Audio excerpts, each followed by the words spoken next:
música lo indica ya de la casa. Juan Antonio Carrasco, académico acá de la Universidad de Concepción, investigador CDEUS y presidente de EFESUR, nos acompaña como cada lunes. Juan Antonio. Hola, ¿qué tal? Bien, aquí atenta a esta temática respecto.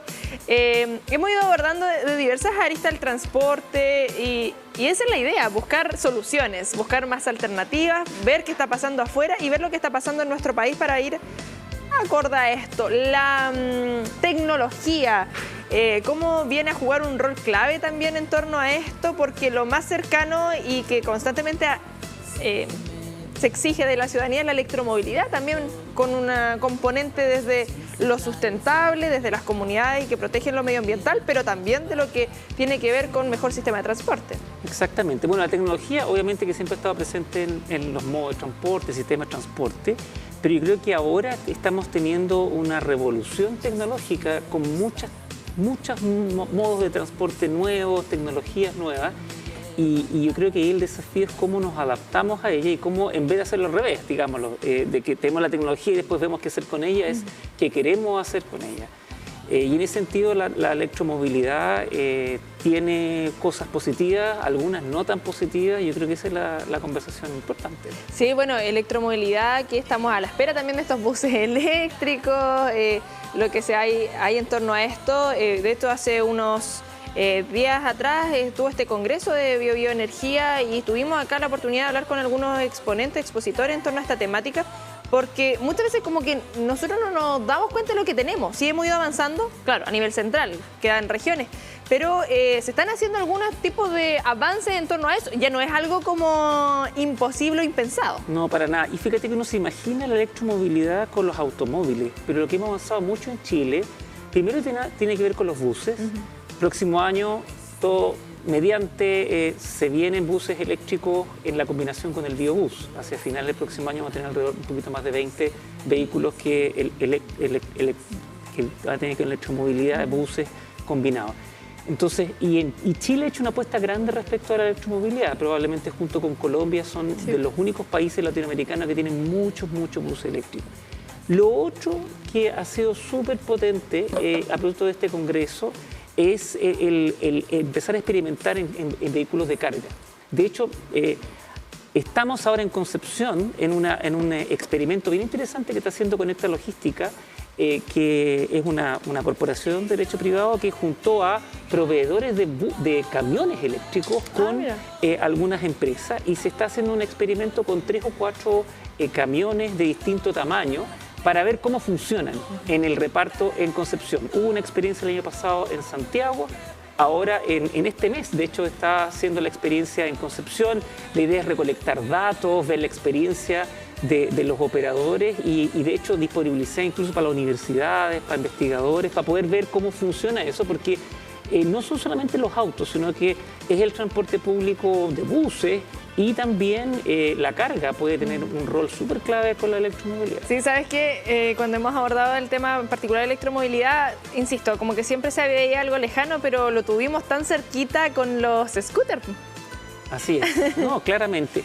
Fíjate que otra cosa que está empezando a ser cada vez más potente y los precios, la expectativa es que bajen fuertemente, tiene que ver con las bicicletas eléctricas. Cada vez hay más personas que empiezan a adquirir estas bicicletas eléctricas que amplían el espectro de personas que pueden utilizarlo, pero también en términos de los kilómetros que se pueden recorrer, de las pendientes. Yo tengo una amiga que antes no se subía a la bicicleta, ahora se sube ahí por las colinas de San Pedro, y eso permite que en el fondo se amplíen las posibilidades de movilidad. Por supuesto que eso tiene que ir aparejado con infraestructura, porque no sacamos nada con tener una bicicleta eléctrica si es que no tenemos espacios seguros para moverse. En torno a esto, tú indicaste, tiene muchas cosas positivas y otras no tantas. ¿Qué vendría a jugar ahí en contra? Mira, yo creo que es súper importante entender la electromovilidad como un medio y no como un fin. Porque de partida, por ejemplo, hay muchas personas que discuten acerca de cómo se generan subsidios para poder adquirir vehículos eléctricos. No hay que olvidarse que un vehículo es un vehículo, ocupa espacio, el vehículo particular genera externalidades o problemas a las personas que van más allá de si es un vehículo de diésel, de gasolina o eléctrico. Entonces, por ejemplo, algunos países del mundo ha mostrado que si ese es un subsidio directo al automóvil particular eléctrico, es un poquito regresivo. O sea, lo que quiere decir que finalmente se apoya a las personas de más alto ingreso que pueden comprar esos vehículos y no a las de más bajo ingreso. En ese sentido, yo creo que la apuesta que se hace aquí en Chile de darle más énfasis al transporte público eléctrico es más acertada. Y por supuesto que hay que incentivar de a poquitito el recambio tecnológico. Las baterías bajaron en términos de precio de una manera muy, muy grande y eso ha permitido que la electromovilidad esté cada vez más cerca. Pero ojo, ahí hay que tener mucho cuidado porque los incentivos que se ven poniendo, las pocas lucas que tenemos como país, hay que ser estratégico. Hay que ser muy estratégico cómo las vamos poniendo, independiente que una tecnología que por supuesto que se viene y es positiva. Sí, claro. Juan Antonio, hablamos de la tecnología y yo señalaba lo que significaron en su momento los scooters eléctricos, que a través de aplicaciones podíamos ver en el radar dónde estaban estos dispositivos, aplicaciones que tenemos como para alternativa al transporte con servicios como Uber, Cabify, etcétera, etcétera, que han salido en el mercado, que han venido también a jugar un rol importante en el último tiempo también con la ciudadanía. Bueno, yo creo que es importante diferenciar. Los scooters, por ejemplo, son súper potentes cuando uno tiene, obviamente, que distancias cortas o complementarlas con el sistema de transporte público. En ese sentido, yo creo que son un aporte bien potente. Hay una discusión también del espacio urbano, ¿ah? Dónde se deja los scooters alguna vez, no sé, cuando estaban ahí en auge, uno los veía tirados por cualquier parte. Hay un tema ahí relevante. Pero ¿y si iban en la calle o iban en la vereda? Por ejemplo, algunos que incluso movían los scooters para hacerlo más rápido, etcétera. O iban de a dos. Claro, hay un tema ahí de seguridad, pero ciertamente tienen un rol que cumplir. Ojo, siempre pensando que ahí lo más importante, las personas más importantes son las que caminan y dejarle el espacio para quienes caminan. Lo de Uber y Cabify es bien interesante, obviamente que hemos tenido una evolución muy grande desde que comenzaron estos servicios de aplicaciones móviles y hay mucha discusión. Hay dos proyectos de ley, uno ya aprobado hace un tiempo atrás que regula a los trabajadores móviles. De hecho, crea una nueva categoría de trabajadores independientes y eso es súper interesante porque de a poquitito empieza a reconocer la necesidad también de que estas personas tengan ciertos derechos. Y ahora hay una discusión muy álgida en el Parlamento precisamente para poder legislar respecto a las aplicaciones. Está ya creo que en segundo o tercer trámite en el Parlamento una ley que lo que busca es regular estas aplicaciones.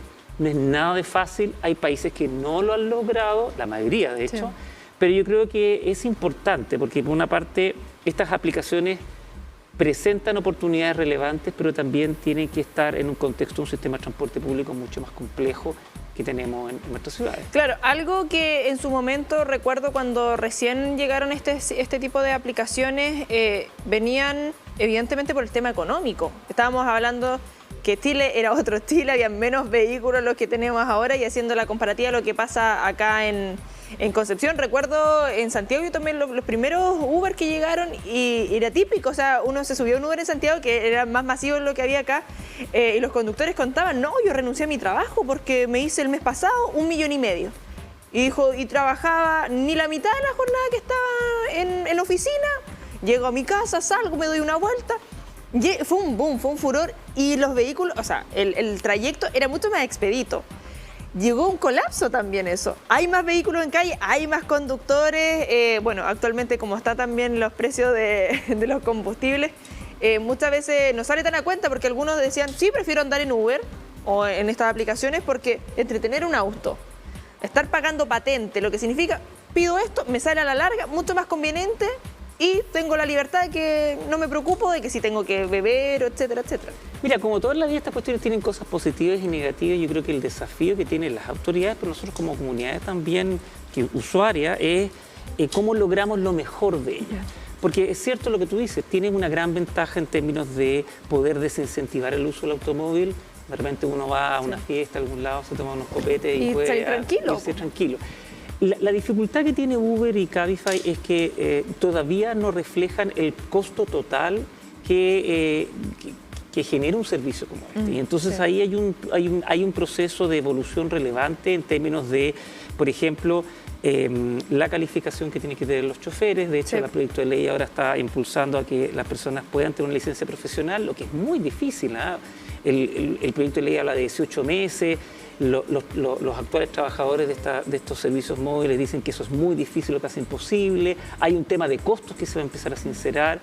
Pero yo creo que es relevante porque estas aplicaciones, por una parte, abren la posibilidad de la movilidad de personas que no la tienen, pero también generan algunos problemas, como por ejemplo, y eso está documentado por colegas que han estado mirando estos temas tanto en Chile como en el mundo, sí aumenta la cantidad de kilómetros recorridos en las ciudades. O sea, e incluso pueden generar un traspaso de personas que se mueven al sistema de transporte público a estos sistemas. Y no es que nosotros queramos obligar a que la gente se quede en los buses, pero, y ahí viene la otra cuestión, ojalá poder tener aún mejores, cada vez mejores sistemas de transporte público de tal manera que la gente se quede ahí y quienes empiecen a usar este tipo de sistemas sea quienes primordialmente dejen el auto en casa. Hay un tema de estacionamiento, hay un tema de espacio, pero yo creo que lo clave es que este tipo de sistemas pueda convivir con un sistema mucho más seguro. En el fondo uno piensa en el estándar de los taxis actuales, pero por supuesto también con un sistema de taxis que vaya evolucionando en el tiempo. Yo creo que ahí lo que pasó es que en gran medida el mercado de los taxis se quedó en el pasado y ahí hay mucho de ir evolucionando y de mejorando estos sistemas. Sí, algo, y el foco de esta conversación claramente tiene que ver sobre las alternativas y cómo vamos beneficiando el transporte público. Estamos hablando de diversas fórmulas, pero también queremos escuchar qué dicen los penquistas en torno a eso. ¿Cómo podríamos mejorar el transporte público ahí respecto a las diversas alternativas sobre, no sé, lo que significa las micros, lo que significa el biotren y lo que significa claramente el transporte público acá en nuestra zona, porque muchas veces nos quedamos con este concepto de transporte público con el metro en Santiago, porque es lo que estamos más bombardeados en los medios, y esa es la idea de tener estas conversaciones acá a nivel regional, con la bajada local, con lo que nos afecta a nosotros, y queremos precisamente escuchar eso. ¿Qué opinan los penquistas? ¿Cómo podríamos mejorar el transporte público acá en el Gran Concepción? Más frecuencia en las micros, porque eso es como lo que más... el esperar y todo en las micros. No todas tienen la misma frecuencia que otras. La locomoción yo agilizaría los fines de semana, los días domingos en la mañana. Cada vez se ve más gente que tiene que trabajar en horario reiterado. La ciudad ya está en ese sentido urbanizada, así que se podría agilizar los días fines de semana al menos y en las noches. Trayendo más líneas, porque hay muy pocas. O sea, las micros se van llenas, o sea, van como ganado adentro la gente. Eso. Cuanto a mejorar el transporte, yo creo que poner más máquinas, porque la parte del ferro, del tren que me menciono, igual es importantísimo, porque eso ayuda a congestionar, porque igual nos ayuda muchísimo en eso. Yo creo que eso es lo primordial. Así que quizás deberíamos implementar el tema del tren, biotren, que tenga más paradas. Yo creo que ese es un buen medio de transporte, hay gente que lo usa y es fácil. Uno llega más rápido a los lugares también, pero hay muy pocas estaciones, entonces realmente no puedes ocuparlo, por ejemplo, a mí no me sirve, pero sí a otras personas. Quizás podríamos aplicar ese sistema para, como te digo, que tenga más estaciones, más paradas y también descongestionar así las calles también. Ahí la última tiene relación a algo de descongestionar las calles, porque, bueno, si viene una pequeña muestra en torno a lo que opina la ciudadanía, mucho es más máquinas, más horarios. Pues es que a mí me gustaron mucho algunas de las cuñas porque es como, mira, primero mirando el vaso medio lleno.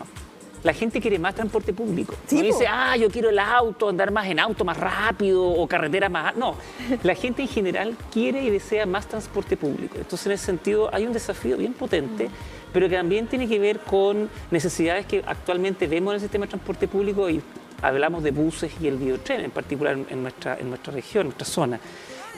Lo primero tiene que ver efectivamente la cobertura temporal y espacial, y temporal sobre todo. O sea, efectivamente necesitamos avanzar para que en mayores horarios tengamos un servicio de transporte público, no solamente que lo tengamos, sino que tengamos un concepto que es súper importante en el transporte público, que es la confiabilidad. el que si yo me levanto a cierta hora de la mañana, sé que voy a llegar a la pega más o menos a una cierta hora. Eso es una cosa súper fundamental. Bueno, parte de eso tiene que ver con el servicio, con la cantidad de máquinas que tengamos. También eso tiene que ver con la infraestructura que se ha ido empujando en nuestra región. Los corredores de transporte público son súper claves porque no solamente hacen que ande más rápido el bus, sino que también permite que no estén atrapados en la congestión y tengan frecuencias y paradas un poquito más regulares. Porque si no, de manera natural lo que va a pasar es que esto, lo que típico que uno ve es que está esperando en el paradero y pasan dos Vía Láctea y después se queda uno esperando. Porque lo típico que ocurre en la congestión es que se van juntando los buses. Eso es lo que queremos que no ocurra y por eso también los corredores de transporte público. Y el caso del tren, por supuesto, aquí hay que empujar mucho más a ir densificando la línea del tren. Recuerden que nosotros partimos hace unos años, ya varios años atrás, con un sistema que todavía tenía esta mirada muy suburbana, pues gran parte todavía de las personas viene desde las afueras de Concepción, pero lo que yo creo el deseo aquí es poder empujar a que, por ejemplo, tengamos más paradas, densificar la línea, por ejemplo, la línea 1 de transporte del Videotren. Y por otra parte, que esto pueda estar mejor integrado al sistema de transporte público, cómo logramos una buena conexión al centro de la ciudad, por ejemplo, desde el Videotren. Yo creo que hay hartas cosas en las que se está trabajando y hay que seguir empujando. Yo creo que cuando las personas piden más transporte público, tenemos la esperanza de que queremos tener una ciudad mucho más amable. Sí, algo dentro de todas estas tecnologías y cómo podemos ir avanzando en esta temática, y no quiero que se quede en el tintero, tiene que ver con vehículos autónomos. Ahí como para ir finalizando también en torno a todo esto macro de la tecnología y estos avances. ¿Estamos preparados acá con nuestra sociedad chilena para eso? Mira, ni la sociedad chilena ni la estadounidense. Los vehículos autónomos todavía son un experimento y todavía no es claro cuánto van a llegar a nuestras ciudades. Y no por un tema, hay temas tecnológicos, ojo, yo creo que la tecnología todavía no está lo suficiente madura, aun cuando algunos, los Elon Musk y otros más, digan que está súper bacán, no. Honda está sacando 2 modelos nuevos. Sí, pero los vehículos autónomos todavía tienen mucho que hacer porque no es solamente la capacidad de que tengan los propios vehículos, sino que cómo interactúan con el resto del medio, cómo interactúan con las personas que están alrededor y también cómo vamos creando, qué tipo de ciudades vamos creando. Yo creo que es una discusión que parece media fantasiosa, pero que yo creo que en el futuro vamos a empezar a tener. Y de nuevo, aquí un mensaje para mí súper importante de poner en mi perspectiva es que no es poner la tecnología primero y después la ciudad, sino que qué ciudad queremos y para esa ciudad qué tecnología necesitamos. Quizás no necesitamos vehículos autónomos, quizás en ciertos contextos, pero lo clave es poder poner eso antes, porque si no uno como que empieza a poner el medio antes de los fines. Entonces uno dice, por ejemplo, hay gente que promueve los vehículos autónomos, que a lo mejor nosotros, cada una de las personas que camina va a tener que tener algo para que el vehículo autónomo se dé cuenta que nosotros vamos cruzando en la calle. Claro, entonces vamos a tener el chip ahí en el brazo. Sí. ¿Queremos tener esa ciudad de tal manera que en el fondo los peatones le pidamos permiso a los vehículos para cruzar? No estoy tan seguro. Los vehículos autónomos, pensando así como en un ideal o cómo podríamos mejorar, considerando lo que tenemos acá en nuestra zona, no sé, por las mismas micro, y tengan su corredor, y sería mucho más ameno o cómodo, porque sería como por el mismo lado, pensándolo así dentro de lo utópico, quizás. Muchas de estas tecnologías también, con ciertos matices, no estamos tan lejos de usarlas. O sea, por ejemplo, en los sistemas de metro o en los sistemas de trenes. Estoy pensando en el Videotren, pero también en los sistemas que en general tenemos en EFE. Cada vez la idea es ir a tecnologizando mejor.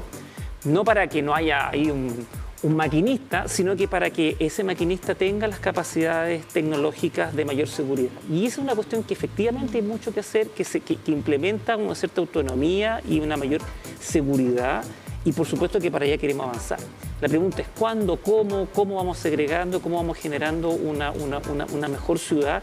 Yo insisto, en donde lo que pongamos primero son las personas y no la tecnología. Yo creo que es una discusión que viene para largo, pero que es importante tener, porque finalmente es qué tipo de ciudades queremos tener en el futuro. Claramente, y las ciudades, y eso es lo que queremos ir abordando semana a semana, Juan Antonio. Siempre es un gusto hablar de estas temáticas, de ir viendo distintas alternativas también en torno a la realidad, a lo que nos va entregando también la tecnología. Sin duda, muchas gracias. Yo disfruto mucho de este espacio de poder contar y comunicar de unas cosas que más me gustan. Explayarse. Nos estamos viendo a Juan Antonio. Nosotros seguimos avanzando. Recuerden, hasta las 20 horas, última pausa comercial. A la vuelta.